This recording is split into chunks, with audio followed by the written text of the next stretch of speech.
Hello दोस्तों, नमस्कार। मैं भी एक आप सभी का बहुत बहुत स्वागत करता हूं एक और नए क्लास में। तो आप सब कैसे हैं? उम्मीद करता हूं आप सब अच्छे होंगे और आप सभी की आरआरबी ग्रुप डी एग्जाम 2026 की तैयारी बहुत ही शानदार तरीके से चली होगी। जैसा कि आरआरबी ग्रुप डी का एग्जाम 3 अगस्त से स्टार्ट होने जा रहे हैं, तो टारगेट केवल एक ही हमारा है, वो है 3 अगस्त। तो उसके लिए आज की इस क्लास में संपूर्ण GK, current affair, science, math और रीजनिंग का एक पूरे पेपर का सलूशन करने वाले हैं। यदि साथियों आज के इस पेपर में आप लोगों ने 35 सवाल सही कर लिया है GK, current affair, science, math, reasoning में, तो समझिए कि आप अपने शिफ्ट में 80 प्लस स्कोर करने वाले हैं। क्योंकि जो सबसे इंपॉर्टेंट क्वेश्चन है और जो सबसे हार्ड क्वेश्चन है, वो क्वेश्चनों का पेपर आज हमने आपके लिए तैयार किया है। तो भाई आप इस पेपर को पूरे ईमानदारी के साथ देंगे।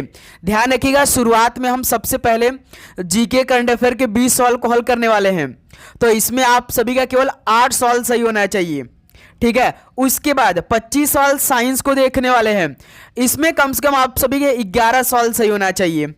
उसके बाद साथियों रीजनिंग और मैथ में कम से कम आप सभी का 10 सवाल सही होना चाहिए। इतना टारगेट आपको लेकर चलना इस क्लास में। ये तो भाई 35 तो आपको हम मैक्सिमम दे रहे हैं, लेकिन भाई आपको कम से कम भाई 29 सवाल तो सही होना ही चाहिए इस पेपर में। यदि आपने 29 सवाल सही कर लिया और इन चारों सेक्शन में इतना इतना स्कोर कर लिया, तो समझिए कि आपकी तैयारी A1 की हो रही इस टाइम, और आप अपने शिफ्ट में बहुत ही अच्छा स्कोर करने वाले हैं और आप अपने शिफ्ट को आसानी से पास भी कर सकते हैं। भाई बहुत ही शानदार तरीके का हर एक लेवल का क्वेश्चन इस क्लास में होने वाला है और ग्रुप डी के लेवल के सारे क्वेश्चन होने वाले हैं, ठीक है। तो चलिए साथियों इस पेपर को हल करते हैं। लास्ट में स्कोर आप सभी से पूछेंगे भाई जरूर, तो आप अपना स्कोर आप जरूर करिएगा कि आप सभी का कितना बना। तो साथियों देखिए आज का पहला प्रश्न, किसका चंद्रमा सबसे अधिक पर है? और पिछली बार हमने रेलवे ग्रुप डी के लिए आपकी क्लास लगाई थी, जिसमें से बहुत ही अच्छा रिस्पांस आया था। हर एक स्टूडेंट में कई सारे क्वेश्चन भी मिले थे, रियल क्वेश्चन। तो भाई इस बार भी हमारी तैयारी उसी लेवल की होने वाली है। बस अब क्लास को पूरा देखिएगा, क्लास का एक भी सवाल आप छोड़िएगा मत। बताइए किसका चंद्रमा सबसे अधिक है? बृहस्पति का, शनि का, अरुण का या वरुण का? तो ये इंपॉर्टेंट सवाल होने वाले हैं, तो याद रखिएगा किसका चंद्रमा सबसे अधिक है, तो शनि का है। टोटल 274 भाई चंद्रमा है शनि के पास। तो पहले का बी ऑप्शन बिल्कुल राइट आंसर हो जाएंगे। नेक्स्ट अगला सवाल को देखिए, क्वेश्चन नंबर सेकंड का राइट आंसर क्या होगा? मौर्य काल में मेगास्थनीज कौन था? बताइए मौर्य काल में मेगास्थनीज कौन था? तो भाई वो तो चंद्रगुप्त मौर्य के दरबार में आया यूनानी राजदूत था। तो इस सवाल का बी ऑप्शन बिल्कुल राइट आंसर हो जाएंगे। नेक्स्ट अगला सवाल कॉल करिए, क्वेश्चन नंबर थर्ड को, मौलिक कर्तव्य किस पर लागू होता है? बताइए मौलिक कर्तव्य किस पर लागू होता है? तो ये तो केवल भारत के नागरिकों पर लागू होता है। भाई विदेशी नागरिकों पर लागू होता है मौलिक कर्तव्य? नहीं होता है, ये केवल साथियों भारत के नागरिकों पर ही लागू होता है मौलिक कर्तव्य। तो ऑप्शन ए इस सवाल का बिल्कुल राइट आंसर हो जाएंगे। नेक्स्ट अगला सवाल को देखिए, क्वेश्चन नंबर 4 को, निम्नलिखित में से किस फसल की खेती शुष्क स्थलों पर की जाती है? बताइए किस फसल की खेती शुष्क स्थलों पर की जाती है? तो भाई बाजरा की खेती शुष्क स्थलों पर की जाती है।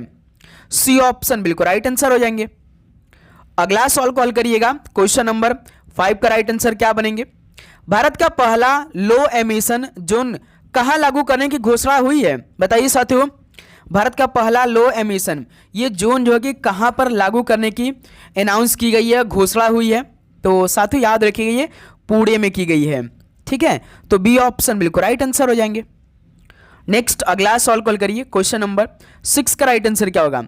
सुप्रीम कोर्ट ने पूरे देश में कोर्ट के इंफ्रास्ट्रक्चर को बेहतर बनाने के लिए किसकी अध्यक्षता में पैनल का गठन किया है? बताइए सुप्रीम कोर्ट ने पूरे देश में कोर्ट के इंफ्रास्ट्रक्चर को बेहतर बनाने के लिए किसकी अध्यक्षता में पैनल का गठन किया है?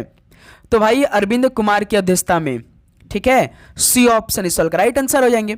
एक सवाल सही करेंगे 1 नंबर मिलेगा, एक सवाल गलती करेंगे तो 1/3 का माइनस मार्किंग हुआ, इसको भी ध्यान रखिएगा, ठीक है। वर्ष 2026 में ब्रिटिश एकेडमी टेलीविजन अवार्ड्स समारोह में सर्वश्रेष्ठ ड्रामा सीरीज का अवार्ड किसे मिला है? बताइए साथियों वर्ष 2026 में ब्रिटिश एकेडमी टेलीविजन अवार्ड्स समारोह में सर्वश्रेष्ठ ड्रामा सीरीज का अवार्ड किसे दिया गया है?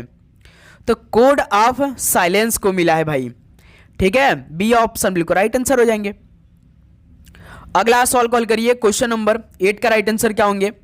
वन केस वन डेटा परियोजना और सुसहाय एआई संचालित चैटबॉट किसके द्वारा लॉन्च किया गया है? बताइए साथियों, वन केस वन डेटा परियोजना और सुसहाय एआई संचालित चैटबॉट ये किसके द्वारा लॉन्च किया गया है? तो मेरे दोस्त ये सर्वोच्च न्यायालय द्वारा लॉन्च किया गया है। तो इस सवाल का सी ऑप्शन बिल्कुल राइट आंसर हो जाएंगे।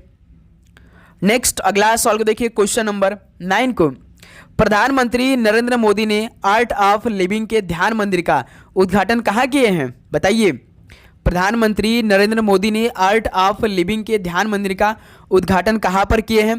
तो याद रखिएगा भाई, बेंगलुरु शहर में क्या है। तो इस सवाल का भी ऑप्शन बिल्कुल राइट आंसर हो जाएंगे। सीधे सीधे 20 सवाल के भाई करंट अफेयर के सवाल आने वाले हैं। तो भाई पेपर में छपने वाला प्रश्न आ चुका है, जिन स्टूडेंट की तैयारी बिल्कुल भी नहीं है तो दोस्त मेरे बस ये पेपर में छपने वाला प्रश्न को पढ़ लीजिए भाई। अंतिम जो 10 दिन आज से बच रहे हैं, ठीक है। तो भाई इसमें जीके करंट अफेयर का सारा क्वेश्चन, मैथ का सारा क्वेश्चन, रीजनिंग का सारा क्वेश्चन, साइंस का आपका पूरा क्वेश्चन मिलने वाला है। प्लस आप जानते हैं कि अंतिम दिनों में आपको बस प्रीवियस ईयर का पूरा पेपर लगाना है। तो भाई इसमें ना हम आपको लगभग 5 साल का पूरा कंप्लीट पेपर देंगे, वो भी चैप्टर वाइज देने वाले हैं साथियों, अलग अलग सब्जेक्ट का। तो आप भाई एक ही बार में, एक ही 2 दिन में पूरे सिलेबस को कंप्लीट कर सकते हैं, सारे क्वेश्चन को रिवीजन कर सकते हैं। तो साथियों इस नंबर पे आप व्हाट्सएप करके ना मात्र 25 रुपये पे करके ये सारे क्वेश्चन आप अभी मंगा सकते हैं भाई, ठीक है। कम समय में आपकी ज़्यादा तैयारी हो जाएगी इससे भाई। जिन स्टूडेंट की तैयारी बिल्कुल भी नहीं है बस इनको पढ़ लीजिए भाई आप लोग, ठीक है। क्वेश्चन नंबर 10 देखिए, केंद्रीय माध्यमिक शिक्षा बोर्ड यानी कि सीबीएसई का नया अध्यक्ष किसे नियुक्त किया गया है? बताइए साथियों, ये इंपॉर्टेंट सवाल है भाई। सीबीएसई का नया अध्यक्ष किसे नियुक्त किया गया है? तो लोखंडे प्रशांत सीताराम को किया गया भाई सीबीएसई का नया अध्यक्ष। ऑप्शन ए सवाल का राइट आंसर होंगे। अगला सवाल को देखिए, क्वेश्चन नंबर 11 का राइट आंसर क्या होगा? मृदा स्वास्थ्य संतुलित उर्वरक का उपयोग और टिकाऊ कृषि को बढ़ावा देने हेतु कौन सा अभियान शुरू किया है? बताइए साथियों, मृदा स्वास्थ्य संतुलित उर्वरक उपयोग और टिकाऊ कृषि को बढ़ावा देने हेतु कौन सा अभियान शुरू किया है? तो भाई खेत बचाओ अभियान को शुरू किया है। तो इस साल का भी ऑप्शन बिल्कुल राइट आंसर हो जाएंगे। भाई आप चैनल पर नए हैं तो चैनल को सब्सक्राइब करके नोटिफिकेशन को ऑन करिए। आप लोग केवल क्लास देखें भाई, क्लास को लाइक नहीं करते हैं, सब्सक्राइब करके नोटिफिकेशन नहीं ऑन करते हैं। सब्सक्राइब करने के बाद आप नोटिफिकेशन को भी ऑन कर लें। सिंगापुर ओपन 2026 में पुरुष युगल खिताब किस भारतीय जोड़ी ने जीता है? बताइए, सिंगापुर ओपन 2026 में पुरुष युगल खिताब किस भारतीय जोड़ी ने जीत लिया है? तो सात्विक साईराज रंकीरेड्डी और चिराग शेट्टी ने जीते हैं भाई, ठीक है। तो इस सवाल का भी ऑप्शन राइट आंसर होंगे। अगला सवाल को देखिए, क्वेश्चन नंबर 13 को, जादव पाटिया पेंटिंग को जीआई टैग दिया गया है, यह किस राज्य से संबंधित है? बताइए, जादव पाटिया पेंटिंग को जीआई टैग दिया गया, यह किस राज्य से संबंधित है? तो दोस्त मेरे याद रखिए झारखंड राज्य से संबंधित है। तो डी ऑप्शन बिल्कुल राइट आंसर हो जाएंगे। अगला सवाल को देखिए, क्वेश्चन नंबर 14 को, भारत के ओपीआई प्लेटफॉर्म को अपनाने वाला पहला कैरिबियाई देश कौन सा है? बताइए साथियों, भारत के ओपीआई प्लेटफॉर्म को अपनाने वाला पहला कैरिबियाई देश कौन सा है? तो वो त्रिनिदाद और टोबैगो कैरिबियाई पहला देश है, ठीक है। तो बी ऑप्शन बिल्कुल राइट आंसर होंगे। अगला सवाल को देखिए, क्वेश्चन नंबर 15 का राइट आंसर क्या होंगे? भारत ने उड़ीसा में MIRV सिस्टम वाली कौन सी मिसाइल के उन्नत संस्करण का परीक्षण किया है? बताइए साथियों, भारत ने उड़ीसा में MIRV सिस्टम वाली कौन सी मिसाइल के उन्नत संस्करण का परीक्षण किया है? तो भाई याद रखिए अग्नि मिसाइल का परीक्षण किया है। तो सी ऑप्शन राइट आंसर हो जाएंगे। अगला सवाल को देखिए, क्वेश्चन नंबर 16 को, विश्व थैलेसीमिया दिवस किस तिथि को मनाया जाता है? बताइए, विश्व थैलेसीमिया दिवस किस तिथि को मनाया जाता है? तो दोस्त मेरे ये 8 मई को मनाया जाता है। डी ऑप्शन राइट आंसर हो जाएंगे। अगला सवाल कॉल करिए भाई, क्वेश्चन नंबर 17 को, केंद्रीय रक्षा राज्य मंत्री भारत के पहले अंतर्राष्ट्रीय नेत्र विज्ञान अनुसंधान सम्मेलन का उद्घाटन कहाँ पर किए हैं? बताइए, केंद्रीय रक्षा राज्य मंत्री भारत के पहले अंतर्राष्ट्रीय नेत्र विज्ञान अनुसंधान सम्मेलन का उद्घाटन कहाँ पर किए हैं? यह भी इंपॉर्टेंट सवाल है। तो भारत की राजधानी नई दिल्ली में किए हैं। बी ऑप्शन राइट आंसर हो जाएंगे।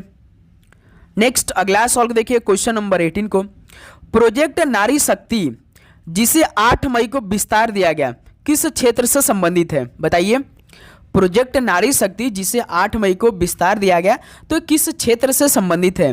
तो साथियों ये ग्रामीण महिला उद्यमिता और ड्रोन प्रशिक्षण से संबंधित है जो प्रोजेक्ट नारी शक्ति है। ठीक है, बी ऑप्शन राइट आंसर हो जाएंगे। अगला सवाल देखिए क्वेश्चन नंबर 19 को।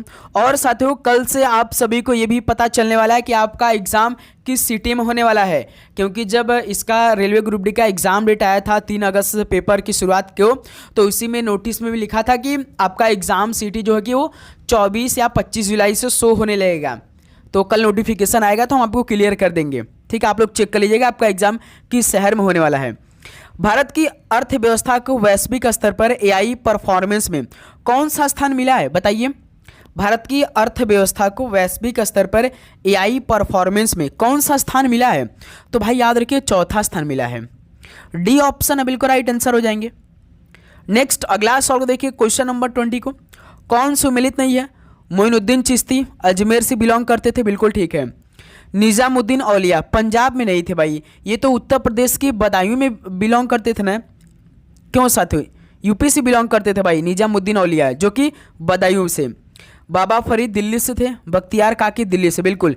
यानी कि साथियों कौन सुमेलित नहीं है? B option. निजामुद्दीन औलिया पंजाब से संबंधित नहीं है भाई, ये यूपी के बदायूं से संबंधित है।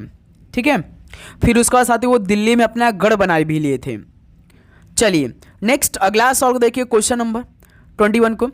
पौधों में निषेचन के बाद बीजांड विकसित होकर निम्नलिखित में से क्या बनता है? तो भाई देखिए 20 सवाल जीके करंट अफेयर कंप्लीट हो गया। अब यहाँ से हम लोग 25 सवाल साइंस के देखने वाले हैं। तो बताइएगा कि आप सभी का भाई कितना स्कोर बना दोनों सेक्शन में। ठीक है, तो पौधों में निषेचन के बाद बीजांड विकसित होकर वो क्या बनाता है? तो साथियों याद है कि वो बीज बनाता है। डी ऑप्शन है बिल्कुल राइट आंसर हो जाएंगे। अगला सवाल देखिए क्वेश्चन नंबर 22 को। पुष्प का कौन सा भाग विकासशील कली को परिबद्ध करता है तथा उसे सील्ड करता है? बताइए साथियों, पुष्प का कौन सा भाग विकासशील कली को परिबद्ध करता है तथा उसे सील्ड करता है? तो भाई बाह्यदल करता है। ऑप्शन है बिल्कुल राइट आंसर हो जाएंगे। क्लियर। अगला सवाल को देखिए क्वेश्चन नंबर 23 को। स्थिर अनुपात का नियम किस पर लागू होता है? बताइए साथियों, स्थिर अनुपात का नियम किस पर लागू होता है? तो भाई ये शुद्ध रासायनिक यौगिक पर लागू होता है स्थिर अनुपात का नियम। डी ऑप्शन बिल्कुल राइट आंसर हो जाएंगे। नेक्स्ट अगला सवाल कॉल करिए क्वेश्चन नंबर 24 को। निम्नलिखित में से कौन सा रिज्यू श्रृंखला वाला है? रिज्यू श्रृंखला का मतलब क्या होता है भाई? स्ट्रेट चेन, जो कार्बन से जुड़े होते हैं हाइड्रोजन जो कि स्ट्रेट चेन में रहते हैं। तो इनमें रिज्यू श्रृंखला वाला संतृप्त हाइड्रोकार्बन कौन सा है भाई? तो वो साथियों ब्यूटेन है। ठीक है, तो इस सवाल का बी ऑप्शन बिल्कुल राइट आंसर हो जाएंगे। रिज्यू श्रृंखला को बोलते हैं साथियों स्ट्रेट चेन। क्लियर, ध्यान रखिएगा। नेक्स्ट अगला सवाल को देखिए क्वेश्चन नंबर 25 को। किसी पदार्थ को तब अपचयित कहा जाता है जब क्या होता है? मेरे दोस्त, किसी पदार्थ को तब अपचयित कहा जाता है जबकि यह ऑक्सीजन खोता है या हाइड्रोजन प्राप्त करता है। ठीक है, तब साथियों अपचयित कहा जाता है किसी पदार्थ को। तो इस सवाल का बी ऑप्शन बिल्कुल राइट आंसर होंगे। नेक्स्ट अगला सवाल को देखिए क्वेश्चन नंबर 26 को। निम्नलिखित में से पाइराइट किस प्रकार का अयस्क है? साथियों मेरे पाइराइट किस प्रकार का अयस्क है? तो ये सल्फाइड का अयस्क है। ऑप्शन है बिल्कुल राइट आंसर हो जाएंगे। नेक्स्ट अगला सवाल को देखिए क्वेश्चन नंबर 27 को। आधुनिक आवर्त सारणी के समूह 2 में तत्वों की संयोजकता कितनी होती है? बताइए, ये इस सवाल का राइट आंसर आप बताइए। आधुनिक आवर्त सारणी के समूह 2 में तत्वों की संयोजकता कितनी होती है? दोस्त मेरे याद रखिएगा 2 होती है। सी ऑप्शन इस सवाल का राइट आंसर हो जाएंगे।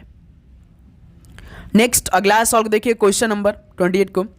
यह प्रक्रिया क्या कहलाती है जिसके द्वारा एक जीव मादा के रूप में जीवन आरंभ करता है और कालांतर में नर में बदल जाता है? बताइए साथियों, यह प्रक्रिया क्या कहलाती है जिसके द्वारा एक जीव मादा के रूप में जीवन आरंभ करता है और कालांतर में नर में बदल जाता है? तो उसे याद रखिएगा साथियों, प्रोटोगिनी बोलते हैं, यानी कि स्त्री पूर्वता बोलते हैं। ऑप्शन इस सवाल का बिल्कुल राइट आंसर होंगे। क्लियर। नेक्स्ट अगला सवाल को देखिए क्वेश्चन नंबर 29 को।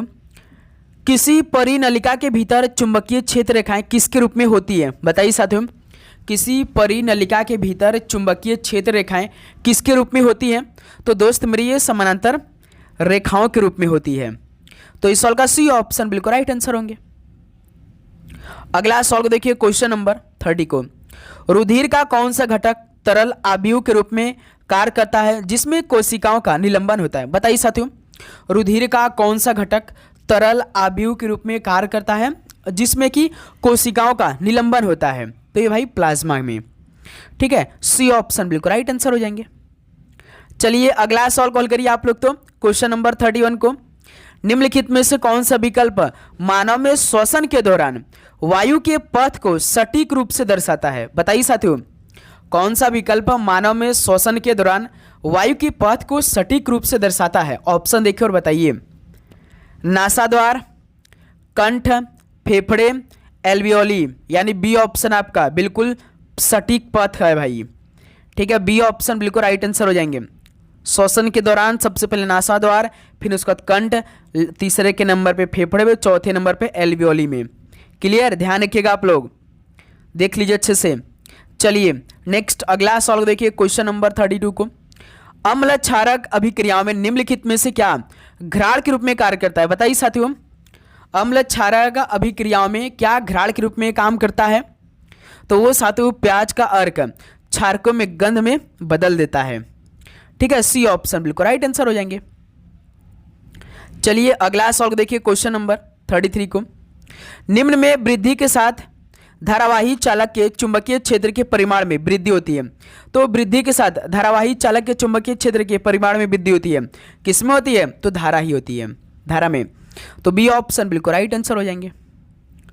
नेक्स्ट अगला सवाल को देखिए, क्वेश्चन नंबर 34 को, पत्तियों में किस कोशिका अंगक में प्रकाश संश्लेषण के लिए आवश्यक पर्णहरित होता है? बताइए साथियों, पत्तियों में किस कोशिका अंगक में प्रकाश संश्लेषण के लिए आवश्यक पर्णहरित होता है? तो भाई याद रखिएगा, ये होता है भाई हरित लवक में, सी ऑप्शन बिल्कुल राइट आंसर हो जाएंगे, ध्यान रखिएगा। नेक्स्ट अगला सवाल को देखिए, क्वेश्चन नंबर 35 को, निम्नलिखित में से कौन सा उस एकल कोशिका का उदाहरण नहीं है जो एक पूर्ण जीव का निर्माण करती है? बताइए साथियों, उस एकल कोशिका का उदाहरण नहीं है जो एक पूर्ण जीव का निर्माण करती है? तो उसमें साथियों ना साइकस नहीं आती है, तो डी ऑप्शन बिल्कुल राइट आंसर हो जाएंगे। अगला सवाल कॉल करिए, क्वेश्चन नंबर 36 को, वह कौन सी अद्वितीय विशेषता है जो माइटोकॉन्ड्रिया को अपने कुछ प्रोटीन स्वयं बनाने देती है? बताइए साथियों, वह कौन सी अद्वितीय विशेषता है जो कि माइटोकॉन्ड्रिया को ना अपने कुछ प्रोटीन स्वयं बनाने देती है? कौन सी वो अद्वितीय विशेषता है? तो भाई इसमें ना अपना डीएनए और राइबोसोम होते हैं, यही आपका अद्वितीय विशेषता है, ऑप्शन है बिल्कुल राइट आंसर हो जाएंगे।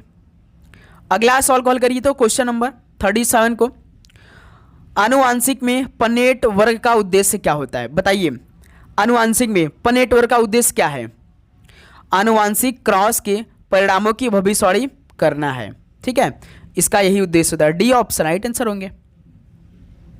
अगला सवाल कॉल करिए, क्वेश्चन नंबर 38 को, डीएनए अणु कोशिका के शेष भाग से संचार करने के लिए जिस मध्यवर्ती का उपयोग करता है वह निम्नलिखित में से कौन सा है? बताइए साथियों, कौन सा आरएनए है, कौन सा राइबोन्यूक्लिक एसिड है भाई डीएनए अणु कोशिका के शेष भाग से संचार करने के लिए? थोड़ा सा दिमाग लगाइए, संचार करने के लिए बात कर दिया है, जिसे मध्यवर्ती का उपयोग करता है, तो वह कौन सा है? तो एमआरएनए, यानी कि साथियों मैसेंजर आरएनए हो जाएगा, तो सी ऑप्शन इस सवाल का राइट आंसर हो जाएंगे। क्लियर, याद रखिए एमआरएनए, एमआईआरएनए नहीं होगा, केवल एमआरएनए। नेक्स्ट अगला सवाल देखिए, क्वेश्चन नंबर 39 को, निम्न में से कौन सा एल्कीन का सामान्य सूत्र है? एल्कीन की सामान्य सूत्र की बात कर रहा है, तो CnH2n हो जाएगा भाई, ऑप्शन इस सवाल का बिल्कुल राइट आंसर हो जाएंगे। क्लियर, चलिए अगला सवाल को देखिए, क्वेश्चन नंबर 40 को, आधुनिक आवर्त सारणी में किसी समूह में नीचे की ओर जाने पर परमाणु आकार बढ़ता है, क्यों साथियों बताइए? आधुनिक आवर्त सारणी में किसी समूह में नीचे की ओर जाने पर जो परमाणु का आकार है जो बढ़ता है, क्योंकि भाई कोष की जो संख्या है वो बढ़ जाती है, इसलिए ऑप्शन इस सवाल का बिल्कुल राइट आंसर होंगे।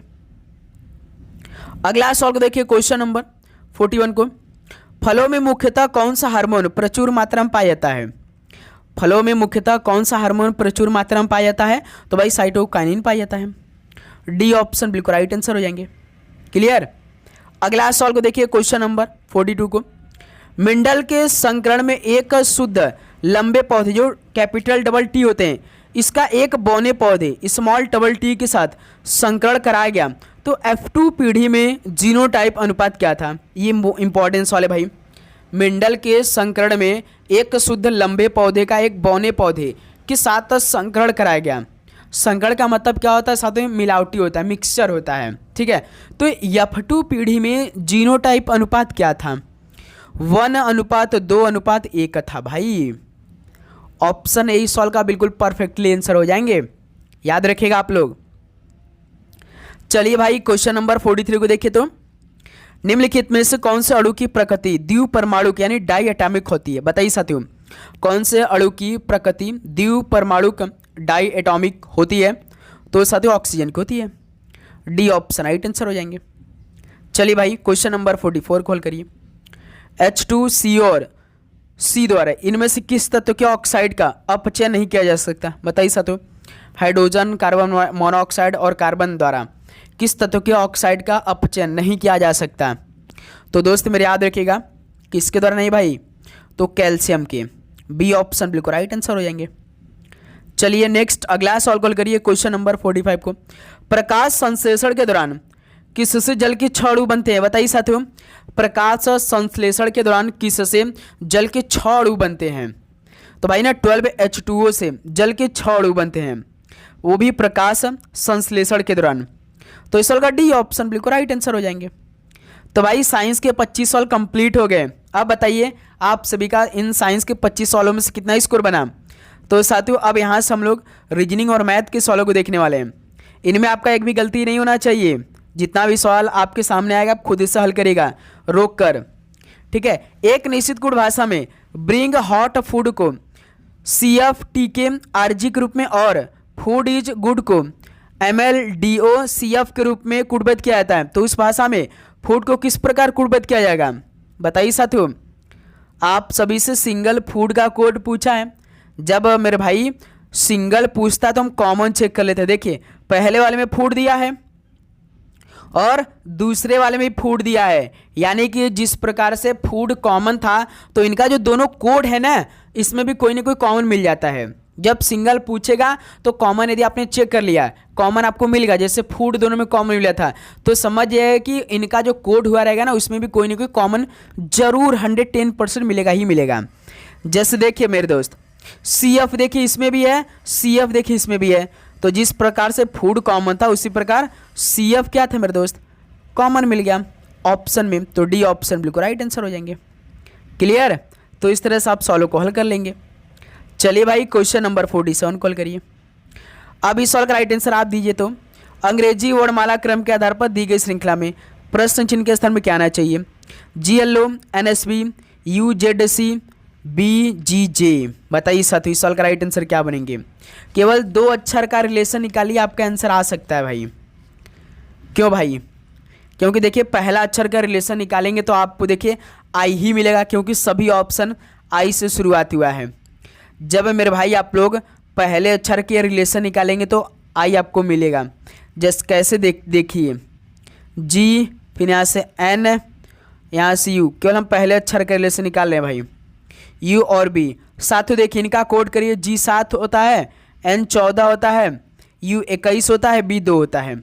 लेकिन यहाँ पे आप B को 28 कर लीजिए। कल हमने आपको बताया था कि A से लेकर Z तक तो 26 होता है, जैसे हम 27 पे बढ़ते हैं वो A हो जाता है, 27 पे 28 पे B होता है। देखिए 7 से 14 प्लस 7, 14 से 21 प्लस 7 हुआ है, 21 28 प्लस 7 हुआ है। यानी कि इसमें लॉजिक क्या है भाई? प्लस 7 क्या है? अब आप ही बताइए कि 28 में अब जब 7 जोड़ेंगे तो 35 आएगा। 35 में कौन अक्षर आता है? आई आता है। लेकिन आप जब इतना करना होगा ना तो आप इसको यहाँ पे 2 ही मान के रखिए। अब 2 में आप साथियों 7 जोड़िए 9 आएगा। 9 अब तो आप बता सकते हैं कि 9 पे आई आता है। देखिए आई आए कि नहीं। अब इसी प्रकार दूसरे अक्षर का रिलेशन निकाल लीजिए LSZG का। देखिए LSZ और जी। देखिए साथियों, एल होता है 12, यस होता है 19, जेड होता है 26, जी होता है यहाँ पे भाई 33 करना पड़ेगा हमें। तभी तो देखिए 12 7 19, 19 7 26, 26 और 7 33, 33 7 40। साथियों मेरे जैसे 33 पे जी तो यहाँ पे 40 पे क्या हो जाएगा? आप चलिए इस तरह थोड़ा सा बताइए। जी पे 7, एच आई जे के एल एम एन, एन आएगा क्या मेरे दोस्त? बताइए। 34 पे एच, 35 पे आई, 36 पे जे, 37 पे के, 38 पे एल, 38 पे एल, 39 पे एम और 40 पे एन। या तो आप ऐसे कर लीजिए, इतना नहीं करना है तो आप जी का कोड यहाँ पे 7 लगाइए, अब इसमें 7 जोड़ दिए, जी में 7 कितना हो जाएगा? 14, 14 पे कौन आता? एन। देखिए तो आई एन ऑप्शन होगा, या तो आई एन क्यों होगा या तो साथ आई एन नो हो जाएगा, क्योंकि यही दो ऑप्शन है जो कि आई एन दिया गया है। तो यानी कि पहला अक्षर हमारा आई आया था, दूसरा अक्षर एन आया था। अब देखिए उसी प्रकार तीसरे अक्षर का रिलेशन निकालिए। ओ भी सी जे का, ओ भी सी जे, ओ 15 भी 22। देखिए सेम भाई वही है, जे होता है 10, 10 में आप प्लस 7 कर लीजिए 17, 17 पे क्यों आएगा?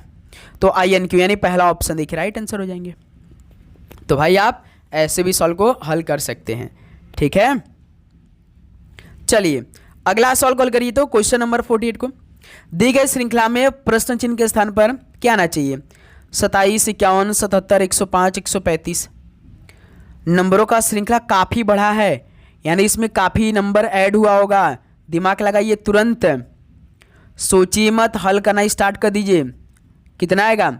27 51, तो इसमें प्लस 24 हुआ है। 51 से 77 प्लस 26 हुआ है। 77 से 105, 77 23 128 यानी कि प्लस 28 हुआ है। इसमें देखिए प्लस 30 हो गया भाई साहब। 24 26 28 30 यानी 32। कितना आसान हो गया भाई। 135 में 32 जोड़ेंगे तो कितना होगा? 100 गुरु 67 हो जाएगा ना। 167 जो कि बी ऑप्शन बिल्कुल राइट आंसर हो जाएंगे। इस सवाल का बी ऑप्शन कितने लोग का सही है? तो उम्मीद करूँगा भाई बहुत सारे स्टूडेंट का इस सवाल का राइट आंसर आ चुका होगा। क्यों मेरे दोस्त? क्लियर। चलिए अगला सवाल कॉल करिए। तो क्वेश्चन नंबर 49 को निम्नलिखित समीकरण में प्रश्न चिन्ह के स्थान में क्या आएगा? यदि प्लस और भाग को परस्पर बदल दिया जाए तथा माइनस और गुणा को परस्पर बदल दिया जाए तो इस समीकरण का मान कितना होगा? निकाल के बताइए साथियों इस सवाल का राइट आंसर तुरंत। तो पहले तो साथियों पहले समीकरण को मिलाते हैं। 168 प्लस है तो प्लस को तो भाग में बदलना है भाई, 42। ठीक, गुणा है तो गुणा को किस में बदलना है? गुणा को माइनस बदलना है। 14, 14 बाद देखिए माइनस है तो गुणा में बदलिए। 9, 9 के बाद देखिए भाग है तो भाग को प्लस बदलना है। ठीक, समीकरण बनके तैयार हो चुका है। इसमें बॉर्डर स्कीम लगा दीजिए। 42 चौका 168 होता है। 42 चौका 4 दूना 8, 4 चौका 16। क्लियर। फिर देखिए मेरे दोस्त माइनस 14 नवा कितना होता है? 126 प्लस 207। ये देखिए प्लस 207 है, ये प्लस 4 है, यानी कितना हो जाएगा? प्लस 211 माइनस 126 कितना आएगा? 11 में 6 घटा 5, 10 में से 2 घटा 8 और 1 आएगा, यानी 185 आना चाहिए भाई। एक सेकंड भाई, केवल भाई कितना आएगा? केवल 85 आएगा भाई। यहाँ देखिए 1 था, यहाँ पे 1 बिल्कुल 85 आएगा, केवल 85, यानी इस सवाल का बी ऑप्शन बिल्कुल परफेक्टली आंसर हो जाएंगे। भाई किसी भी सवाल पे आपको डाउट हो कमेंट बॉक्स में जरूर बताइएगा। याद रखिएगा साथियों, आप चैनल पे नए तो जरूर सब्सक्राइब करके नोटिफिकेशन को ऑन करिएगा सभी स्टूडेंट। नेक्स्ट अगला सवाल देखिए क्वेश्चन नंबर 50 को भाई दी गई श्रृंखला में ना प्रश्न चिन्ह के स्थान पे क्या आएगा? 4 6 12 14 28। देखिए साथियों 4 6 12 14 28। देखिए 4 से 6 प्लस 2, 12 14 प्लस 2, तो उसी प्रकार 28 में 2 जोड़ दिए 30, तो आपका आंसर हो जाएगा पहला ऑप्शन। इस तरह से आप सवालों को हल कर सकते थे भाई, लेकिन इसमें करने का तरीका जानते क्या था? पूरे नंबर को हमें लेकर चलना होता है। 4 से 6 प्लस 2, 6 दूनी 12, 12 से 14 यानी प्लस 2, 14 दूना 28 मल्टीप्लाई 2, अब इसमें 2, देखिए वही सेम था। प्लस 2 गुणा 2 प्लस 2 गुणा 2 प्लस 2, तो इसमें हमें इस बार साथ गुणा 2 कर दिया, यानी 60 आता भाई, लेकिन उसके बाद नहीं 60 आता यहाँ पे। लेकिन हमें 30 तक बताना है, यानी 30 इस सवाल का राइट आंसर हो जाएगा। पहला ऑप्शन देखिए राइट आंसर हो जाएंगे। क्लियर। चलिए भाई अगला सवाल कॉल करिए इसी बात पर। तो क्वेश्चन नंबर 51 का राइट आंसर क्या होगा? दिए गए कथन और निष्कर्ष का उत्तर दीजिए। सभी कीवी फल हैं, यानी सभी जो कीवी हैं क्या है भाई? वो फल हैं। सभी कीवी केला है भाई, यानी बनाना। सभी कीवी क्या है? केला, यानी बनाना हो गए। सभी केले, सभी जो ये केले हैं, ये जो सभी केले हैं क्या है भाई? सभी जो केले वो क्या है? आम। आम को मैंगोस लिखते हैं।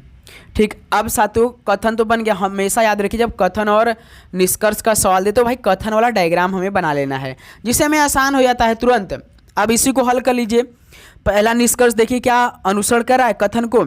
सभी कीवी आम है। आप ही देखिए सभी कीवी आम है। देखिए सभी कीवी के अंदर आम है कि नहीं, यानी कि बिल्कुल पहला भाई जो निष्कर्ष है वो अनुसरण कर गया।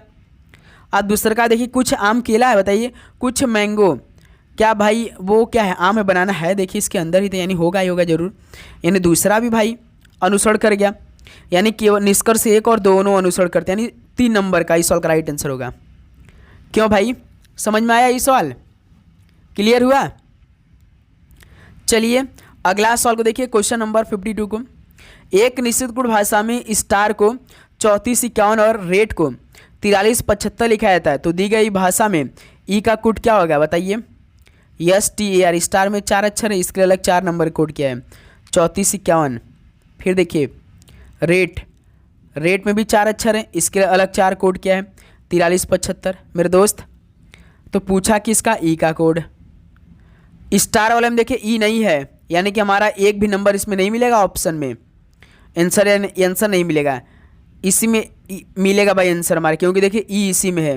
हमने आपको कई बार बताया जो अक्षर पूछेगा सिंगल जिसमें रहेगा उसी में आंसर आएगा। तो साथियों मेरे जैसे देखिए 4 स्टार में है, ऑप्शन में 4 है तो काट दीजिए। 5 देखिए स्टार में है, ऑप्शन में 5 है, एलिमिनेट कर दीजिए। 3 देखिए स्टार में है, ऑप्शन में 3 है, एलिमिनेट कर दीजिए। बच रहा कौन सा? 7। तो यही आपका ई का कोड 7 हो जाएगा। देखिए 7 केवल इसी में है और किसी में नहीं है। देखिए 43, 5 इसमें था, 43, 5 इसमें था, यानी 3, 4, 5 इसमें था पहले वाले में, दूसरे वाले में था, यानी दोनों कॉमन हो जाते भाई, एलिमिनेट हो जाते। क्लियर? पहले बताइए समझ में आया कि नहीं आपको? क्लियर है ना भाई? किसी प्रकार का डाउट नहीं है ना? चलिए देखिए अगला सवाल को क्वेश्चन नंबर 53 को। 25 पेन के क्रय मूल्य पर 20 पेन बेचने पर लाभ प्रतिशत कितना होगा? कौन कौन इस सवाल का राइट आंसर दे सकता है भाई ईमानदारी के साथ? बताइए। सभी स्टूडेंट बताएंगे भाई कौन कौन इस सवाल को हल कर रहे हैं ईमानदारी के साथ। मेरे दोस्त ये मोस्ट इंपॉर्टेंट सवाल होने वाले आपके एग्जाम के लिए। 25 पेन के क्रय मूल्य, यानी कि साथियों हल करने का तरीका जानते हैं? 25 पेन के, केक मतलब गुणा, क्रय मूल्य यानी कास्ट प्राइस। ये साथियों ने 20 पेन के बेचने पर, यानी बेचना क्या होता है? सेलिंग प्राइस के लाभ कितना होगा? लाभ प्रतिशत। सिंपल से इसको हल कर लीजिए। यहाँ से मेरे दोस्त देखिए CP अपान में SP कितना हो जाएगा भाई? 20/25। यहाँ पे कास्ट प्राइस 20 हो गया, सेलिंग प्राइस 25 हो गया। कोई सामान हम 20 का खरीद रहे हैं, 25 में बेच रहे हैं, तो यहाँ पे हमें 5 रुपये का लाभ हुआ है। किससे हुआ है? 20 रुपये जो हमारे पास पहले था, मल्टीप्लाई 100, 20 से कम 20, 20 पंजे 150, 25%। यानी कि साथियों जो 25 पेन के क्रय मूल्य पर 20 पेन बेचने पर लाभ प्रतिशत हो रहा है वो 25% को हो रहा है। ऑप्शन भी बिल्कुल राइट आंसर हो जाएंगे। ठीक है मेरे दोस्त, यहाँ तक आप सभी को किसी प्रकार का डाउट? चलिए भाई इसी बात पर क्वेश्चन नंबर 54 कॉल करिए। एक टाइपिस्ट को 2 पेज टाइप करने में 40 मिनट लगते हैं, तो 87 पेज टाइप करने में उसे कितना समय लगेगा मिनट में?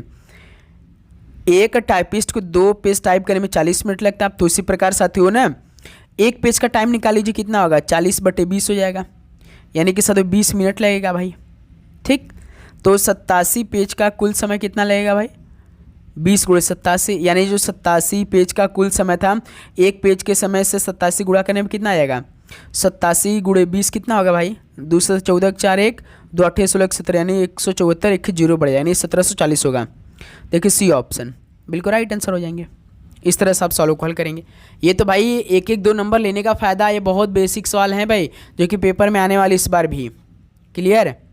चलिए मेरे दोस्त आज के इस पेपर का लास्ट सवाल आपके बीच में, 2/90 का कितना प्रतिशत 120 है? इस सवाल को हल करने का तरीका हमने आपको कैसे बताया है। 2/90 को क्या लिखिए साथियों? देखिए हमने आपको बताया कि 2/90 का है, जब भी किसी भी नंबर के आगे का हो से हो तो हमेशा वो बटे के नीचे रहता है। तो सबसे पहले 1/20 लिखिए, 120 मल्टीप्लाई करिए, ये 2/90 है ना, तो मेरे दोस्त इसको 90/2 लिख लीजिए, उल्टा कर दीजिए, आंसर आ जाएगा। कितना आएगा भाई, इसको हल करिए अब यहाँ से आप लोग। कितना होगा भाई, देखिए 0 से 0 शायद कैंसिल, 1 सेकंड भाई, अभी तो इतना आप क्या, फिर इसमें 100 का मल्टीप्लाई भी करना होगा भाई, मैं तो भूल जा रहे हैं, 100 का मल्टीप्लाई भी करना होगा आपको, ठीक है। 1 0 से 0 कैंसिल हो गया भाई यहाँ से। अब 9 ऊपर है, 100 है, यानी कितना हो जाएगा, 900 हो जाएगा। अब नीचे देखिए 2 है, 2 यानी 4 हो जाएगा, मल्टीप्लाई हो जाएगा भाई। इसको काटिए, देखिए कितना हो जाएगा, 4 दूना 8, 1 0 10, 4 दूना 8, 2 0 4 25 20, यानी 225%। कितना होगा भाई, 225% होगा, यानी बी ऑप्शन इस वाला राइट आंसर हो जाएंगे। तो साथियों ये पूरे 55 सवाल आज की इस क्लास में हमने कंप्लीट करा आपके लिए। अब बताइए साथियों कि आप सभी का इन 55 सवालों में से कितना स्कोर बना अप्रॉक्स में, सभी स्टूडेंट बताएंगे। तो उम्मीद करूंगा साथियों आप सभी को हर एक सवाल समझ में आ चुका होगा। बहुत ही शानदार तरीके से सारे क्वेश्चन थे भाई। लगातार बस आप डेली क्लास करिए, मॉक टेस्ट लगाइए, आप सभी की तैयारी बहुत ही शानदार तरीके से होने वाली है, ठीक है। तो चलिए साथियों इस क्लास को यहीं पर समाप्त करते हैं, मिलते हैं कौन है क्लास के साथ। आप सभी को भाई एग्जाम के लिए बेस्ट, आप लोग गॉड ब्लेस यू, पढ़ाई करते रहो। और चैनल पे नए हैं तो भाई चैनल को सब्सक्राइब करने के बाद ना नोटिफिकेशन को ऑन कर लेंगे आप लोग, ठीक है, अच्छी तरीके से। तो आप सभी को जय हिंद, वंदे मातरम, धन्यवाद।